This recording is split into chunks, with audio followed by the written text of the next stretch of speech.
ધારાસભ્ય જીતુભાઈ વાઘાણી દ્વારા મકર સંક્રાંતિ પર્વ નિમિત્તે નગર પ્રાથમિક શિક્ષણ સમિતિ સંચાલિત શાળાના વિદ્યાર્થીઓને 1 લાખ પતંગ વિતરણનું આયોજન કરવામાં આવ્યું છે, જે અંતર્ગત પતંગ વિતરણનો પ્રારંભ કરવામાં આવ્યો હતો।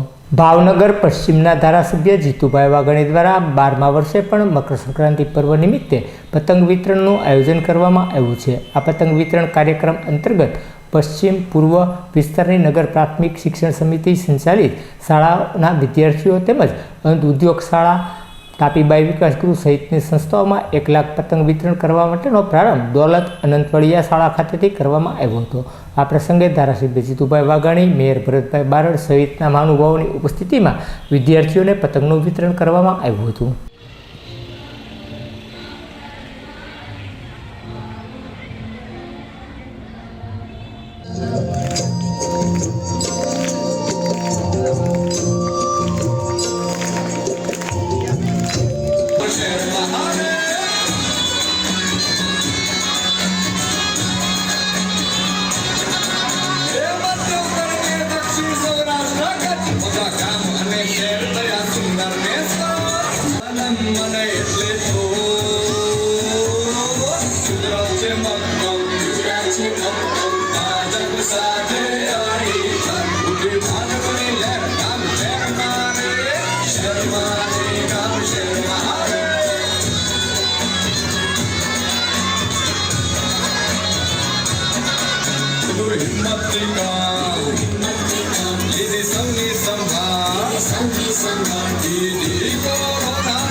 શાળામાં સ્વાગત કરીએ છીએ।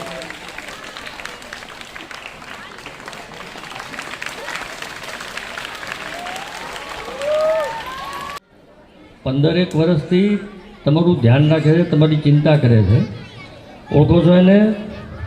કોણ છે?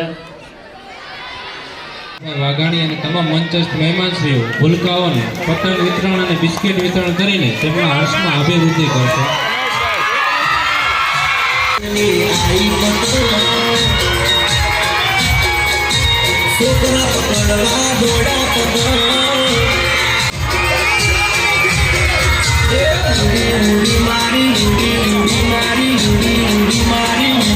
જે આ પતંગ હાચવી રાખશે ને ઉત્તરાયણમાં હું ચગાવશે અને ઘણા બધા એવા છે કે આપણી ઉત્તરાયણ અહીંથી થઈ જાય। આ 5 પતંગ ઉત્તરાયણ નજીક આવી જશે।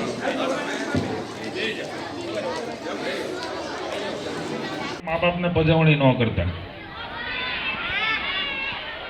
બરાબર ભણજો, ભણશો ને।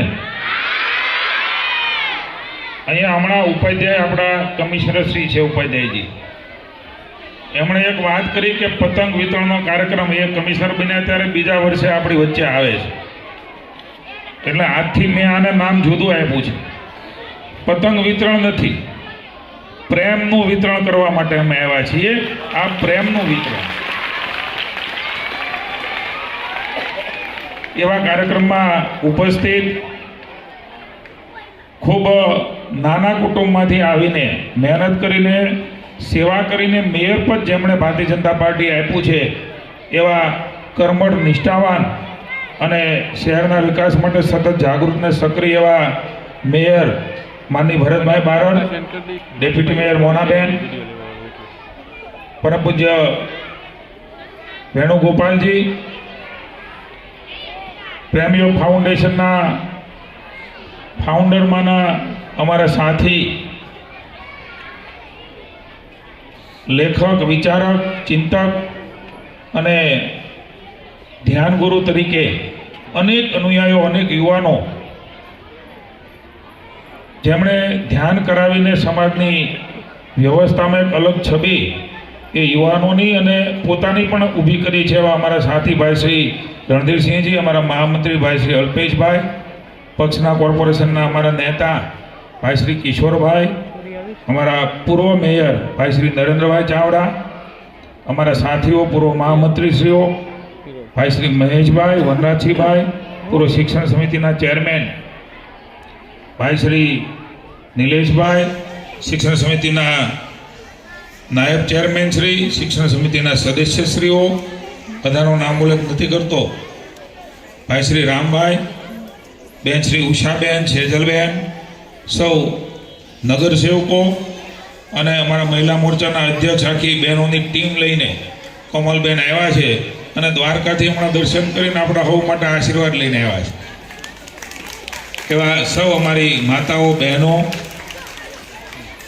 વિવિધ ઉદ્યોગ ક્ષેત્રે કામ કરતા સૌ આગેવાનો, આ બોર્ડના અમારા વોર્ડના પ્રમુખ ભાઈ શ્રી લાલભાઈ, ભાઈ શ્રી મનુભાઈ ટાણા, ભાઈ શ્રી ભાયાભાઈ, ઈશ્વરભાઈ, પૂર્વ મેયર ભાઈ શ્રી મનભા, અમારો કાનુડો કાનાભાઈ, ભાઈ શ્રી કમલેશભાઈ, ઘણા બધા નામોનો ઉલ્લેખ કરી શકાય એવું છે પણ માફ કરશો.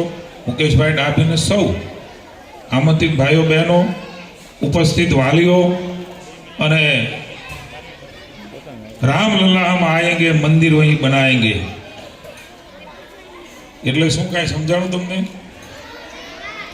અહીંયા રામ સ્વરૂપે ભગવાન રામ, લક્ષ્મણજી, સીતાજી અને હનુમાનજી એક પ્રતિક રૂપે અહીંયા છે, પણ 22મી અયોધ્યામાં મંદિરની પ્રતિષ્ઠા થવાની છે. દિવ્ય ને ભવ્ય મંદિર. જય જય શ્રી રામ, જય જય શ્રી રામ. રામ રાજ્યની કલ્પના સાથેનું ભારત બને એમના માટે નરેન્દ્રભાઈ દિવસ રાત આપણું ભારત વિશ્વગુરુના સ્થાને બેસે. ભગવાન રામે આપણને રાહ ચીંધ્યો છે. સમાજ જીવનની વ્યવસ્થાઓ કેવી હોય, જ્ઞાતિ જાતિ ધર્મ અલગ અલગ હોઈ શકે, પણ એ વ્યવસ્થાની રાહમાં આપણે સૌ જીવી રહ્યા છીએ, આપણને ખબર જ નથી. આ ભગવાન રામ શીખવતા ગયા છે. એવા ભગવાન રામનું દિવ્ય ને ભવ્ય મંદિર આવનારી પેઢી જોઈને એના રસ્તે ચાલે અને એક આદર્શ સમાજની રચના થાય એવો માહોલ 22મી જાન્યુઆરીએ એક નવી દિવાળી આપણા જીવનમાં એ ઉજવવાનો પ્રસંગ આપણે ભાગશાળી છે કે આપણે એવા સમયમાં આ સમાજ વ્યવસ્થામાં જીવિત છે. નવી પેઢીએ એના ખોળામાં ખૂંદવાનું છે, એવું ભારત બનવાનું છે. અહીંયા ઇંગ્લિશ મીડિયમની સ્કૂલનું લોકાર્પણ કરવા માટે અમે આવેલા. સરકારી સ્કૂલમાં અંગ્રેજી માધ્યમની સ્કૂલો હોય, શ્રેષ્ઠ સ્કૂલો, શાસ્ત્રીનગરના શિક્ષકો, પ્રિન્સિપાલો, ભૂતપૂર્વમાં કામ કરી ગયેલા સૌ શિક્ષકોનું અભિનંદન આપું છું કે આપણી શાળાએ હંમેશા પ્રથમ રહી છે. હું શિક્ષણ સમિતિનો સદસ્ય હતો, આ શાળાનો પ્રભારી હતો 95 થી 2000. મને ખબર છે એ વખતે સમાજની માનસિકતા સરકારી સ્કૂલમાં વિદ્યાર્થીઓને નહીં મોકલવાના, એમની સ્થિતિ એવી ન હોય. નરેન્દ્રભાઈ મોદીએ શાળા પ્રવેશોત્સવ, કન્યા કેળવણી, વાલીઓએ સ્કૂલમાં આવતા જ નહીં. આજે અહીંયા વાલીઓ જે હાજર છે ને લગભગ નિશાળને બહુ છેટું પડતું. એ વ્યવસ્થાઓ જ નહોતી, જોડાણ નહોતું એટલે શિક્ષકોને ગાળો દઈએ, વ્યવસ્થાને ગાળો દઈએ. હા, એ વખતે વ્યવસ્થાઓની અસુવિધાઓ પણ ખૂબ હતી. અહીંયા જે કુમાર અને કન્યાના, મારી માતાઓ જોજો, અહીંયા આ જે ટોયલેટ છે ને, અમે ભણતા ત્યારે નહોતા. કેવી રીતે દીકરા ભણતા હશે? સુવિધાના નામે મીંડું. આજે સરસ મજાના બ્લોક સાથે સ્કૂલ ઓફ એક્સેલન્સમાં આવે તો 10,000 કરોડ રૂપિયા આપ સૌએ મને પ્રતિનિધિ બનાવ્યો અને એમના કારણે સ્કૂલ ઓફ એક્સેલન્સનો આખો પ્રોજેક્ટ 10,000 કરોડ રૂપિયા સરકારી પ્રાઇમરી, માધ્યમિક, હાઈસ્કૂલ અને સ્કૂલ માટે વપરાવાના છે. એમાં આપણી શાસ્ત્રીનગરની સ્કૂલે આવી ગઈ છે. અમારો ખાસ કરીને પછાત અને અવિકસિત વિસ્તાર હતો. આજે વિકસિત વિસ્તાર બનાવીને વિવિધ કાર્યક્રમો લોકોને જોડવાનો એક ભારતીય જનતા પાર્ટીનો વિચાર આદરણીય નરેન્દ્રભાઈએ પ્રતિનિધિઓ માટે મૂક્યો છે. અને ભૂપેન્દ્રભાઈ પણ એ પ્રકારે સમગ્ર રાજ્યને દોરી રહ્યા છે. મુખ્યમંત્રીશ્રી ત્યારે પતંગ વિતરણનો સતત 12મા વર્ષે હું પ્રતિનિધિ બન્યા બાદ 1.25 લાખ જેટલા પતંગો સરકારી સ્કૂલના 1 થી 8માં ભણતા તમામ બાળકો,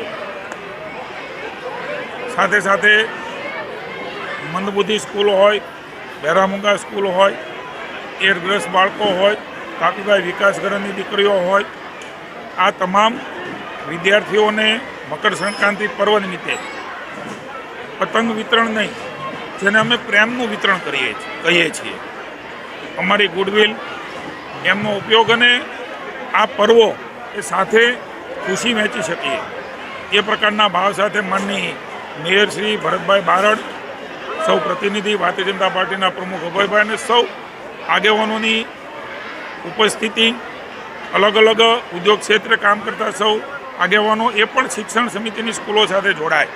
અહીંયા ઘટતી પૂરતી વ્યવસ્થાઓ પણ એ પૂર્ણ કરવાનો મોકો અમને આ પ્રસંગો દરમિયાન મળ્યો છે. અમે આ વર્ષે નક્કી કર્યું છે આ સ્કૂલના વિદ્યાર્થીઓને પ્રવાસો શહેરમાં કરાવીને, કમિશનર હોય, ડીએસપી કચેરી હોય, કલેક્ટર કચેરી હોય, કોઈ ઉદ્યોગગૃહ હોય, ત્યાં જઈને એને એક્સપોઝર મળે, એની પણ સમજદારીમાં ઉમેરો થાય એ પ્રકારના પ્રવાસોનો ક્રમ પણ એ અમે આ વર્ષથી ઉમેરવાના છીએ. રાજ્ય સરકાર જ્યારે મહેનત કરી રહી છે ત્યારે સ્કૂલ ઓફ એક્સેલન્સમાં ભાવનગરની 59 સ્કૂલો 68માંથી લેવાઈ ચૂકી છે 10,000 કરોડ રૂપિયા. મને પાર્ટીએ શિક્ષણ મંત્રી બનાવ્યો આદરણીય નરેન્દ્રભાઈ અને ભૂપેન્દ્રભાઈના નેતૃત્વની અંદર આ નિર્ણય થયો. માળખાકીય સુવિધાઓ, વિષયવાર શિક્ષકો, સ્માર્ટ ક્લાસ, સ્માર્ટ બોર્ડ અને ટ્રેનિંગ પામેલા, દર વર્ષે ટ્રેનિંગ મળતી હોય એ પ્રમાણેના શિક્ષકો, પૂરતા શિક્ષકો એ હવે સ્કૂલ ઓફ એક્સેલન્સમાં ભાવનગરમાં પણ રાજ્યની સાથે સાથે મળવાના છે. આજે એક નવો 2000 વિદ્યાર્થીઓને સત્ય સાંઈબાબા ટ્રસ્ટ દ્વારા એક દૂધ એને જેમાં તમામ પોષક તત્વો હોય એ આપવાનો લોન્ચિંગનો કાર્યક્રમ પણ એ કુંભારવાડા મુકામે થયો. આગામી દિવસોમાં સત્ય સાંઈ સેવા ટ્રસ્ટ, જે ભૂતકાળમાં મને મંત્રીની જવાબદારી હતી ત્યારે MOU થયા હતા, સમગ્ર રાજ્યમાં એ તમામ પોષક તત્વોથી યુક્ત એ દૂધ મિલ્ક આપવાનો પણ આજે લોન્ચિંગ થયું છે. મને આનંદ છે, હું એમનો આભાર માનું છું. અનેકવિધ અંદર વિદ્યાર્થીઓમાં પડેલી સુષુપ્ત શક્તિઓ, એમનો વિકાસ થાય, નવી શિક્ષણ પદ્ધતિ, પોલિસી નરેન્દ્રભાઈ લાવ્યા છે, ત્યારે આજનું બાળક એ આવતીકાલનું ભવિષ્યનું ભારત છે અને વિશ્વની કક્ષામાં ઊભો રહી શકે, સ્પર્ધામાં ઊભો રહી શકે એ પ્રમાણે એ ઊભો થાય એવું વાતાવરણ પૂરું પાડવા માટે અમે સૌ આજે પતંગરૂપી પ્રેમનું વિતરણ કરવા માટે બધી સ્કૂલોમાં નીકળ્યા છીએ. મને આનંદ છે કે એને સારો પ્રતિસાદ અને સ્વીકૃતિ મળી છે.